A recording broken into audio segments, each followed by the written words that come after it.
지난주 금요일 이슈가 있었던 업종 살펴보는 기업 이슈 시간입니다.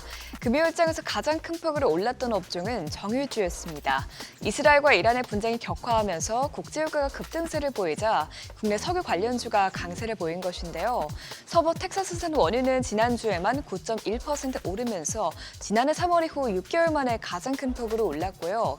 브렌트유도 8% 이상 상승하면서 1년 8개월 만에 가장 큰 상승폭을 기록했습니다. 이란이 이스라엘을 향해 미사일을 공격하는 가운데 이스라엘의 이러한 제보복 카드가 원유시설 공격이 될 가능성이 커지면서 유가가 폭등한 것인데요. 에너지 연구 컨설팅 기업인 클리어브 에너지 파트너스는 이스라엘이 해당 시설을 공격하면 국제유가가 배럴당 12달러 이상 오를 수 있다고 추정했습니다. 또 아울러 여기서 더 상황이 악화돼 이란이 원유 수출의 관문인 호르무즈 해협을 봉쇄할 경우에는 유가가 배럴당 200달러까지 급등할 수 있다는 전망도 나오고 있는데요. 이 같은 불안감에 관련주들이 크게 뛰었습니다. 중앙에너비스가 상한가까지 직행했고요. 흥구석유가 16.39%, 미창석유는 7.13% 올랐습니다. 이어서 극동유화가 5.64%, S오일이 3.48% 뛰었습니다. 대한전선이 싱가포르 전력청과 총 8,400억 원에 달하는 초고압 전력망 공급 및 설치 계약을 체결했다는 소식이 전해졌습니다. 이 금액은 대한전선의 2023년 연결 기준 매출액의 약 30%에 해당하는데요. 대한전선이 국내외에서 수주하는 프로젝트 중에서도 규모가 가장 큽니다.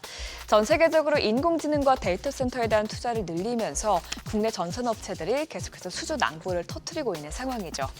또한 최근 구리 가격이 중국의 경기부양책 발표에 반등한 것도 전선주 주가를 밀어 올렸는데요. 런던 금속거래소에서 지난 3일 기준 구리 가격은 톤당 9,786달러를 기록하면서 두 달 전에 비해 13.5%가량 올랐습니다. 이에 따라 전선업계에 대한 실적 상승 기대감이 커지자 관련주들이 강세를 보였는데 대한전선이 11.22%, 가온전선이 7.1% 뛰었고요. 대원전선과 KBI 메탈이 3%대 상승세를 나타냈습니다. 현대차그룹의 9월 해외 판매량이 전년보다 부진했다는 소식에 국내 자동차주가 약세를 보였습니다. 지난 2일 현대차 미국 판매법인은 9월 현지 판매량이 약 6만 2,500대로 전년 동기보다 9% 감소했고요. 기아 미국 판매법인은 지난 9월 현지에서 약 5만 9천 대를 판매하면서 전년 동기보다 12% 줄어들었습니다. 이에 따라 증권가에서는 현대차와 기아의 실적 전망치가 하향될 가능성이 높다고 우려했는데요. SK증권은 현대차 그룹의 글로벌 판매량이 줄어든 데 이어서 환율이 하락한 것까지 고려했을 때 3분기에 현대차와 기아 실적 전망치는 소폭 줄어들 수 있다고 설명했습니다. 이 같은 불안감에 관련주들 대체로 하락했는데 한중 NCS가 3.47%, 일진 하이솔루스가 2.39% 떨어졌고요. 현대위아가 0.78%, 기아가 0.71% 내렸습니다. 한동안 상승세를 타던 해운주가 미국 항만 파업 종료 소식에 급락했습니다. 이는 미국 항만노조가 파업을 사흘 만에 종료하면서 기대했던 물류 차질에 따른 운임 인상이 불가능해진 영향으로 보이는데요. 외신에 따르면 국제항만노조는 사측과의 잠정 합의에 도달함에 따라 작업을 재개한 것으로 알려졌습니다.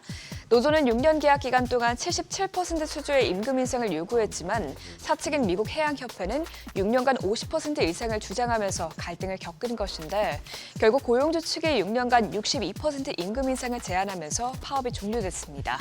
또 한편 국제해상운임도 5주 연속 하락세를 기록하면서 국내 해운업계 실적이 타격을 받을 수 있다는 가능성이 나오면서 관련주들이 약세를 보였는데요. STX 그린로직스가 7.55%, 펜오션이 5.41% 떨어졌고요. HMM은 4.95%, 또 흥하해운과 대한해운이 각각 3.02%, 2.9%의 낙폭을 기록했습니다.